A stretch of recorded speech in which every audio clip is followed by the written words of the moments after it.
اللهم صل وسلم وبارك على سيدنا محمد. السلام عليكم. معكم أخوكم يوسف، محاضرة العشرة في كورس بايثون ومجال الباك إند. تعالوا كالعادة نراجع. احنا أخدنا إيه المرة اللي فاتت؟ احنا أخدنا أول تعامل لينا مع اللوبس، وأخدنا الفور I in range. طيب، وعرفنا شوية معلومات أهمها إن اللوب exclusive، وتاني معلومة إن count in programming بيكون من الصفر. العد في البرمجة بيبدأ من الصفر. طيب، انت كان عليك 2 هوم ورك، تعالوا نعملهم سوا كالعادة. اول هوم ورك كان جدول الضرب، بس كان الفكرة اللي فيه ان المستخدم هو اللي يدخل هو عايز انهي جدول ضرب. فهنعمل متغير مثلا هنسميه num، وهنخليه طبعا int، وهناخد الانبوت ونكتب له المسج، وهقول له مثلا enter a number. هعمل له برنت صغيرة قبل ما نبدأ اللوب كده. هقول له إن المالتيبليكيشن تيبل جميل فور مثلا الرقم اللي هو يحطه اللي هو فيه النمبر. طيب، وهنا نسينا نحط الاف سترينج. تعالوا نعمل باك سلاش ان. تعالوا بقى نعمل الفور لوب بتاعتنا. هي ما فيهاش أي حاجة. هنقول له فور، أقول له مثلا هنا num عادي يكون المتغير بتاع الفور لوب نفس أي متغير تاني، ملهاش أي علاقة. عشان ما تتلخبطش هخليها for number in range، افتح الاقواس. طيب، اي جدول ضرب هقول له من 1 ل10، لا من 1 ل11 عشان اللوب اكسكلوسيف. هاجي هنا في البرنت وهقول له ايه، انا عايزك تطبع لي النمبر بتاع اللوب. حلو، بعد كده تعمل لي علامة الضرب، بعد كده عايزك تطبع لي الرقم اللي هو دخله. طيب، يساوي ايه؟ هقول له انا عايز النم في النمبر. جميل، مفيش اي مشكله. كل اللي انا عملته ان انا اخدت من المستخدم هو اللي دخل الرقم، وعملت هنا برنت عاديه جدا ان انا بقول له ان الجدول الضرب دوت لرقم كذا. عملت الفور لوب من 1 ل10. طيب، انا عايزك تعمل في البرنت، عايزك تطبع لي الرقم بتاع البرنت. يعني اول مره هيبقى 1، بعد كده 2، بعد كده 3، بعد كده 4، بعد كده هتعمل لي في ايه الرقم اللي هو هيكتبه المستخدم. دي كده معموله عشان المنظر، من اول هنا لحد يساوي، دي معموله عشان المنظر. جميل. طيب، فين بقى العملية الحسابية اللي هي دي؟ الناتج اللي هيطلع اللي هو النم في النمبر. كويس. طيب، بيقول لي انتر انم، هقول له 5، فهلاقيه هنا 1 في 5 ب5، 2 في 5 ب10، 3 في 5 ب15، وهكذا. والجملة اهي اللي هي multiplication table for 5. جميل. ادي كده اول هوم ورك، مفيهوش اي مشكلة. تعالوا نعمل التاني، وهو اللي كان ان انا كنت باخد من المستخدم الستارت والاند. جميل. اقول له مثلا enter start number، وهقول له هنا enter end. تعال نغير دي start و end number. طيب، بعد كده هعمل الفور I in range. هعمل ايه؟ هحط الستارت. طيب، وبعدين هحط الاند. ايه الاند؟ exclusive او الفور لوب exclusive، فهعمل بلس 1. بعد كده هعمل ايه؟ بعد كده هقول له print للاي. ده كل اللي انا كنت عايزه. هيقول لي دخل start، فهقول له من 10 ينتهي عند 100.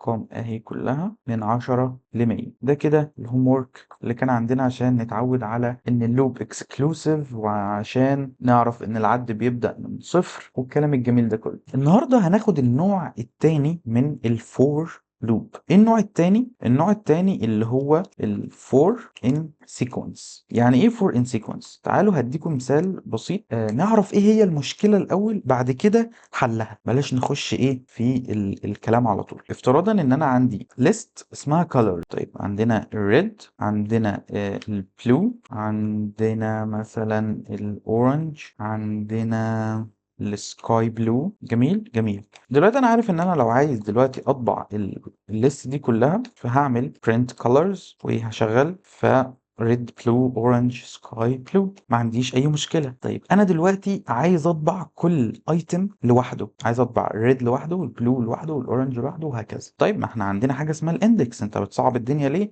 بنخش بنكتب الكالرز، وبعد كده بنفتح اقواس ويحط لي الاندكس. هقول له 0. طب انا عايز اطبع التانيين، فهيقول لي الاندكس 1، بعديها الاندكس 2، بعديها الاندكس 3. كل الكلام ده خدناه كده، مفيش مشكله. طيب، انا دلوقتي جيت شغلت فالريد والبلو والاورنج والسكاي بلو، ما انت ما عندكش اي مشكله. تتعبنا معاك ليه؟ افتراضا ان الليست اللي عندك دي 1000 ايتمز، هل انت هتفضل في الكود تضيع وقتك كل شويه في برنت كولرز، تفتح البراكتس، بعد كده تحط الاندكس الاندكس لحد 1000 ولا مليون مش منطقي، مش منطقي بربع جنيه. افتراضا اصلا ان انت عندك ليست هي ما فيهاش حاجه، انت كنت في اول البرنامج بتاعك سايبها فاضيه، وانت طول ما انت شغال هو بيضيف بيانات ان انت مثلا عامل ليست، والناس هي ناس بتسجل مثلا بتعمل لوج ان او ساين اب او ساين ان، والناس بتفضل تضيف. انت اصلا في اول البرنامج الليست بتاعتك فاضيه، فانت اصلا لما تيجي تعمل فور لوب انت ما تعرفش هو، او لما تيجي تطبع الحاجات دي انت ما تعرفش هم عددهم كام عشان تفضل تخش على الليست وتعمل اندكس صح.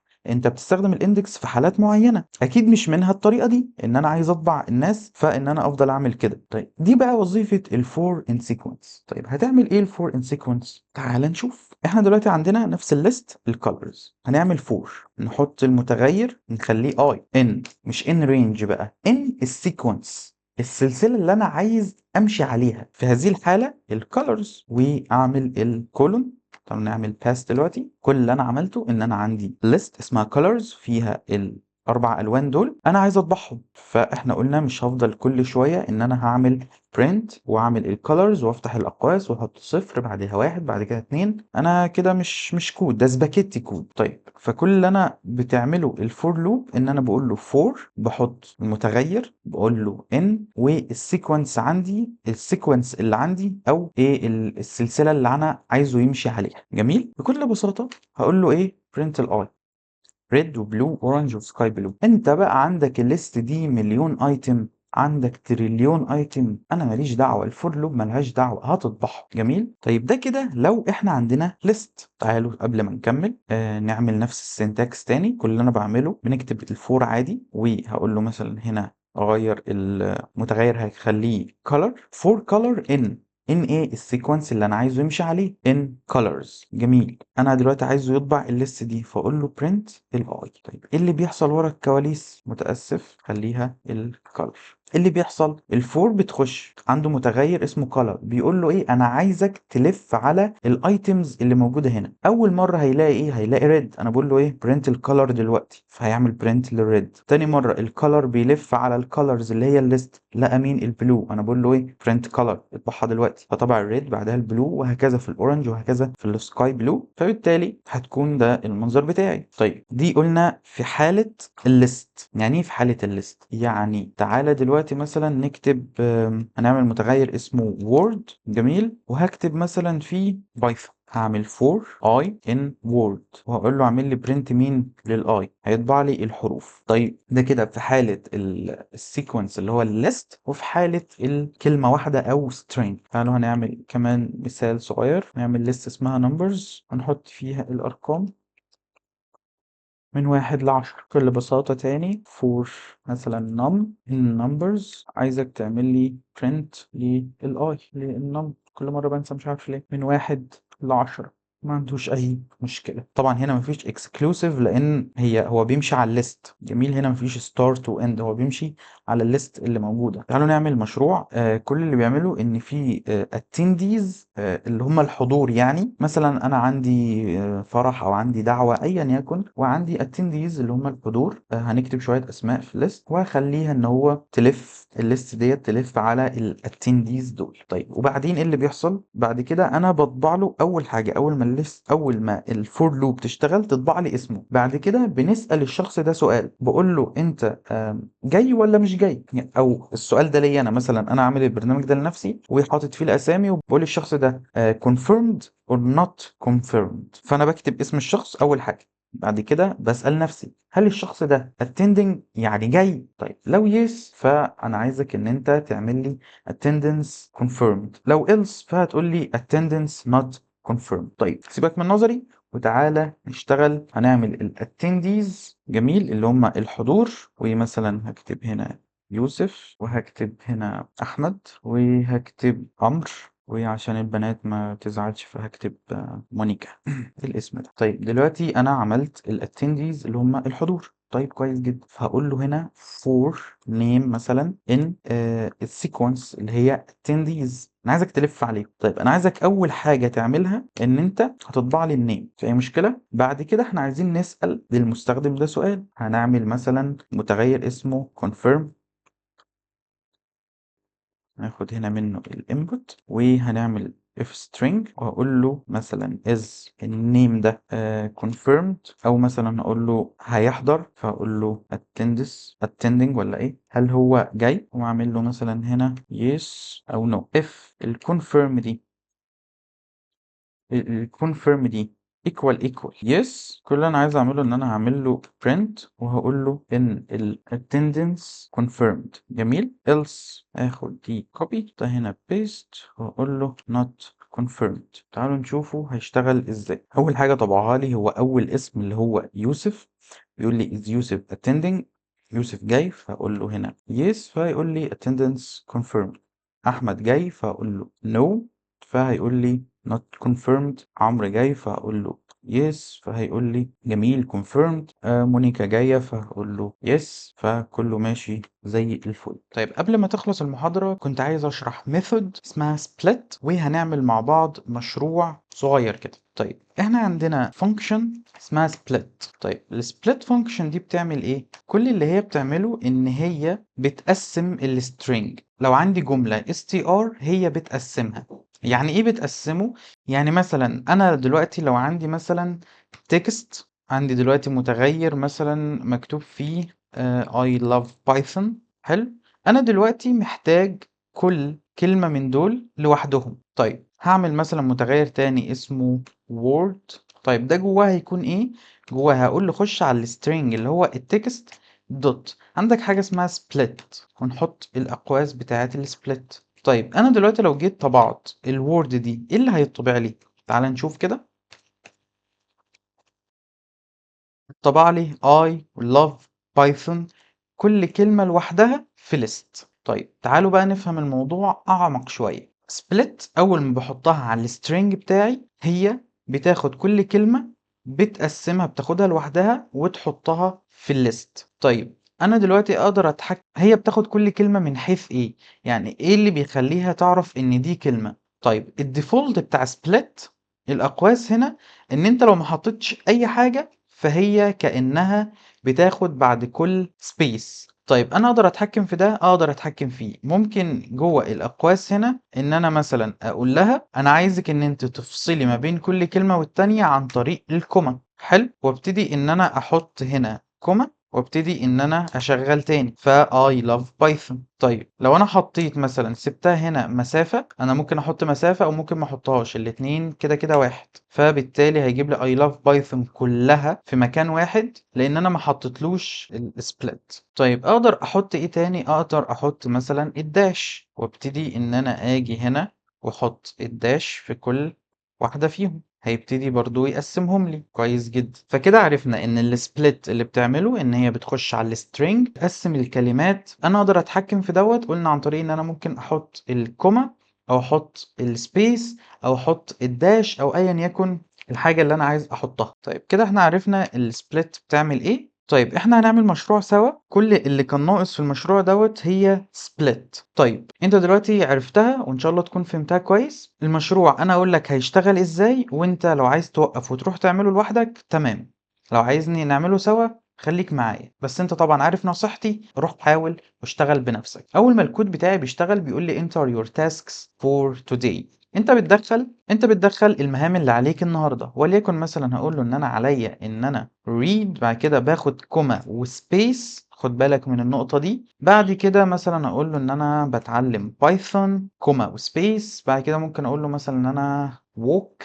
جميل. وهقول له enter. طيب اول ما ادوس له enter بيقول لي number of tasks، انت دخلت 3 مهام. بعد كده هيقول لي your tasks وهيطبعهم لي read وبايثون والووكينج. طيب بعد كده هيقول لي did you finish any task from these، فانا المفروض اجاوب عليه بيس او نو، فهقول له نو فهيجي يقول لي I think this is the right time to do it، يعني ده الوقت المناسب ان انت تعمل مهامك. بعد كده هيطبع لي المهام بتاعتي. طيب تعالوا كده نجرب ان احنا نقول له يس، فهيقول لي ايه المهام بتاعتك، فاقول له ريد وبايثون والووكينج. هيبتدي يقول لي ان هما 3 مهام، هيقول لي ايه هما، عملت حاجة فيهم فهقول له يس. هيقول لي write the task you completed so we can remove it، اللي انا خلصتها وهكتبها له في الحتة دي هيبتدي ان هو يحذفها. فهقول له مثلا read، قام جاي قايل لي update task list وهيقول لي بايثون والووكن دول اللي عندك. طيب ده كده المشروع بشكل مبدئي. المحاضرة الجاية إن شاء الله هنعمل نفس المشروع ده بس باستخدام حاجة اسمها الوايل لوب. تعال أوريك سريعا هيكون عامل إزاي وارجع لك. لما أجي أشغل المشروع اللي هنعمله المرة الجاية هيقول لي دخل التاسكس بتاعتك برضو، هقول له مثلا نفس الشيء، فهيبتدي يقول لي ان هم عددهم 3 والتاسكس ايه هي. هيقول لي عملت اي حاجه اي حاجه منهم، هقول له يس، فهيقول لي دلوقتي دي الليست بتاعتك انهي واحده اللي انت خلصتها. طيب فهو بيقول لي write the task you completed or type exit to stop. يعني انا دلوقتي لو كتبت له exit هيبتدي يطلع من البرنامج بتاعي، او ان انا اكتب له مثلا بايثون او حاجه من التاسكس بتاعتي، فهيبتدي يقول لي task removed successfully. بعد كده هيقول لي انت عندك read والووكن. في حاجة كمان عايز تمسحها، فهبتدي مثلا ان انا اقول له حاجة مش موجودة زي مثلا break fast. لو كتبتها فهيجي يقول لي that task is not in your list. ال break fast دي مش موجودة اصلا في الليست بتاعتك، وهيبتدي ان هو يقول لي انت عندك ال read وال walking، وهيبتدي يقول لي اكتب التاسك اللي انت خلصتها او اكتب exit to stop. فهكتب له مثلا هنا read، فهيبتدي انه يقول لي task removed successfully. بعد كده هيقول لي انت فاضل لك الووكن، وهيقول لي اكتب اي حاجه خلصتها او اكزit. فانا هبتدي ان انا اقول له اكزit، فهيبتدي ان هو يقول لي رايت ايا يكن. بعد كده ان هو خلاص طلع من البرنامج. ده كده المشروع اللي هنعمله المره اللي جايه، بس لما نفهم حاجه اسمها الوايل لوب. انت تقدر ان انت توقف دلوقتي عشان تعمل المشروع اللي فات، او تكمل معايا وتسمع الشرح. طيب انا في البدايه قسمت المشروع بتاعي لخطوات. اول حاجه ان انا اخد التاسكس من اليوزر، تاني حاجه ان انا split them، ان انا افصلهم عن بعض، تالت حاجه ان انا اطبع له عدد التاسكات دي ايه، بعد كده اقول له اطبع له التاسكات ذات نفسها ايه هي. بعد كده ابتدي ان انا اسال اليوزر لو عايز يمسح حاجه او ان هو خلص مهمه معينه او لا. طيب تعالوا نبدا باول حاجه، وهي ان انا اخد get tasks from the user. طيب اول حاجه هعملها مثلا ان هي متغير، هقول له my tasks، وابتدي اقول له الانبوت، واجي اقول له مثلا enter your task for today، قلت له الكولون واعمل له backslash n. دي كده اول حاجه عندي. طيب تاني حاجه ان انا هعمل split للتاسكس دي. طيب انا عندي دلوقتي الطريقتين. الطريقه الاولى ان انا هعمل متغير مثلا هسميه tasks، وابتدي ان انا اقول له انت بتساوي ايه، خش لي على الماي تاسكس بتاعتي واقول له دوت split، وهقول له كوما بعديها مسافة. في اللغة الإنجليزية في الجرامر بتاعها إن أنت للشخص لما يجي يكتب كلمات وفي كوما، فبيبتدي بيكتب الكلمة بعد كده يحط كوما، بعد كده بياخد مسافة، بعد كده بيكتب الكلمة اللي بعديها، وهكذا. طيب كده يبقى أنا أخدت منه المهام بتاعته وفصلتهم عن بعض. طيب إيه الطريقة التانية اللي ممكن أعمل بيها ده، أو ممكن تكون الأسهل، إن أنا أجي هنا بعد ما كتبت الانبوت وأدوس دوت وأكتب له split، وبعد كده بعمل له الكوما والمسافة. اختار اللي يريحك، الاتنين صح. طيب احنا كده في الستيب 3، وعندنا ان احنا نطبع النمبر اوف تاسكس، هم عددهم كام. طيب هعمل له print، وهاجي هقول له هنا هعمل له مثلا الباك سلاش n، وهاجي اقول له number of tasks، وبعد كده بكل بساطة ان انا هعمل له الكوما، وعندنا الفانكشن اللي هي len.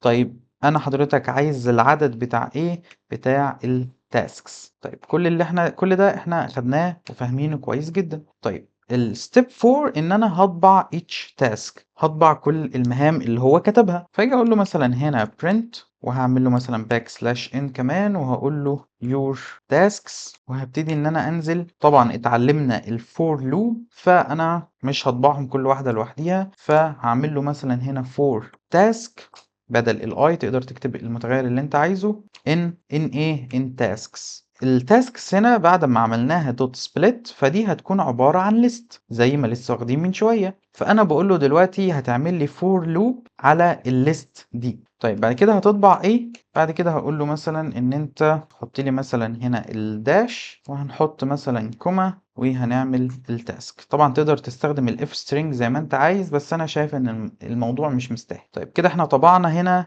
الستيب 4 خلصناه وطبعنا له كل حاجة هو حطها. نيجي بقى لستيب 5، ودي الأهم. أول حاجة هعملها في ستيب 5 إن أنا أشوف هل هو خلص أصلا حاجة من التاسكات دي ولا لأ. فمثلا هعمل متغير اسمه remove، وهقول له هنا هاخده منه input، وهبتدي أقول له did you finish any task from these، وابتدي ان انا اقول له yes ولا no، وهاجي هنا اعملها دوت lower. طبعا احنا عارفين ليه عاملينها دوت lower. وهاجي ابتدي هنا اعمل له الاف. طيب الاف ايه؟ لو الريموف بتاعته كانت equal yes، فساعتها هبتدي ان انا اعمل الخطوات اللي هيمشي عليها. طيب انا هعمل هنا pass، وعايز اعمل الاول else. عايزين نخلص من else الاول، ان هو لو ما دخلش ولا yes ولا no فهقول له مثلا invalid value.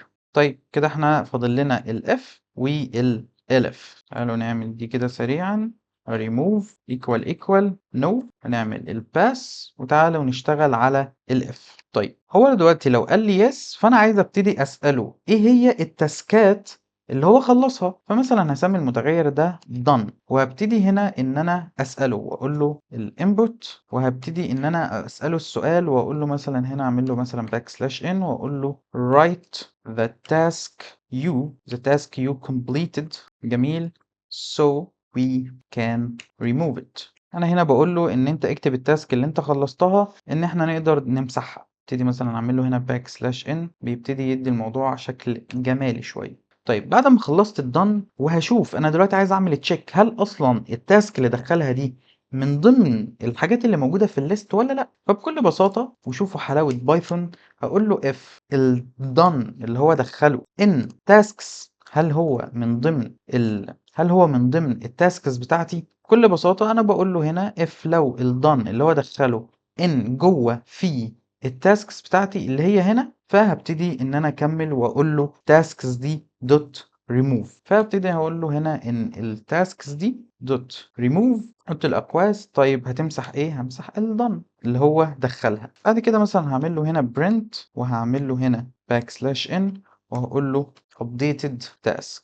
بعد ما اعمل له الابديت، انا دلوقتي عايز ان انا اطبعهم له تاني، فهقول له for نفس اللي فوق، فهقول له task in tasks. بكل بساطة كمان ممكن ان انا كنت اخدها كوبي من الاول، وابتدي ان انا اعمل دي كوبي، اعملها هنا بيست بكل بساطة. افتراضا بقى الاف اللي جوه الاف، احنا في الكود بلوك ده دلوقتي، هو لو الدن او التاسك اللي هو خلصها دي كانت فعلا جوه التاسكس، فانا بقول له ايه دوت ريموف، امسحها، واقول له update التاسك ليست، وابتدي ان انت اطبعهم له تاني وهي updated. طيب الالس بقى، الالس دي بتاعت ايه؟ بتاعت الاف دي لو هم اصلا، لو التاسك دي هو ما دخلهاش او هي مش موجوده اصلا في الليست، هبقى اعمل له print صغيره جدا، وهاجي اقول له مثلا، اقول له that task not in your tasks، بس بكل بساطه. طيب نرجع بقى، احنا كده خلصنا الاف هنا. جميل، ده كده كود بلوك لوحده. جميل، خلصناه. والإلس هنا مخلصينها. تعالوا نكمل في ال LF. طيب ال LF دي بتاعت ايه؟ لو ال remove equal no، لو هو اصلا ما خلصش ايه التاسكس بتاعته. فهنا جاي لي ايرور عشان انا مش كاتب حاجه هنا. لو كتبت هنا الباس فالايرور هيروح، اول ما هتشيله الايرور هيرجع هنا تاني. طيب هو دلوقتي لو دخل نوم ان هو ما دخلش او هو ما خلصش اي تاسكس من اللي موجوده، فممكن بكل بساطه مثلا ان انا اطبع له print ممكن تكون تحفيزيه شويه، واقول له I think that the right time to do it مثلا، تشجيع. وبعد كده ممكن ان انا اقدر ان انا اطبع له التاسكس بتاعته تاني، اقدر ان انا اخدها من هنا. جميل، واطبعها له، ما عنديش اي مشكلة. ممكن ازود له هنا كمان، واجي مثلا هنا اقول له ان your tasks ابتدي ان انا اطبعهم له، ونعمل كمان \n. ده كده الكود بلوك بتاعي بتاع الاف كلهم. كده انا خلصت المشروع. تعالوا نراجع عليه سريعا، بعد كده نشغله ونشوف المشروع كله بيعمل ايه. هنا طبعا عندي خطأ عشان هي الاندنتيشن. تعالوا في الاول خالص نشوف ستيب 1، ان انا باخد من المستخدم المهام بتاعته، مفيش اي مشكلة. عملت المتغير وعملت الانبوت. الستيب 2 ان انا اعمل لهم سبليت، ان انا افصلهم عن بعض عن طريق الكوما والسبيس. قلنا عندنا طريقتين، وممكن اكتب هنا الدوت سبليت، او ان انا اقدر اعملها في متغير لوحدها. طيب تالت حاجة ان انا بطبع له التاسكس بتاعته، بقول له عددهم كام، وببتدي ان انا اطبع العدد بتاعهم عن طريق اللن. رابع ستيب عندي ان انا اطبع له المهام بتاعته عن طريق الفور لوب، لسه واخدينها الفور ان سيكونس بكل بساطه. اخر ستيب وهي ان انا اعمل تشيك واشوف هو خلص اي تاسك منهم عشان ابتدي ان انا امسحهم او لا. فببتدي عملت هنا متغير اسمه ريموف، فبقول له انت خلصت اي من المهام ديت، يس يا نو. لو قال لي يس فهبتدي ان انا اشوف هو خلص انهي. بعد كده بعمل تشيك هي اصلا موجوده في الليست عندي ولا مش موجوده. لو موجوده فببتدي ان انا بقول له دوت ريموف وبعمل ابديت، وبالتالي بطبعهم له وهي ممسوحه. طيب else دي اللي هو دخل حاجه مش موجوده في الليست، فبالتالي بقول له ان ديت not in your tasks، دي مش موجوده اصلا على الليست ومش موجوده في المهام بتاعتك. طيب elif remove equal n اللي هي no، فبالتالي ان هو ما خلصش اي حاجه، فمديله رساله تحفيزيه انا بقول له ده الوقت الصح ان انت تقدر تعمل فيه ده، او ان انت تقدر تبدا. وبقول له اليور تاسكس بتاعتك وبطبعهم له تاني بالفور لوب. وايه الالس هنا لو هو ما دخلش ولا يس ولا نو فبقول له invalid value. ده كده المشروع اللي كنت عايز اعمله معاكم. عايزك طبعا تعمله لوحدك، وده هيعتبر الهوم وورك بتاعك. دمتم على خير واشوفكم المحاضرة الجاية ان شاء الله، والسلام عليكم.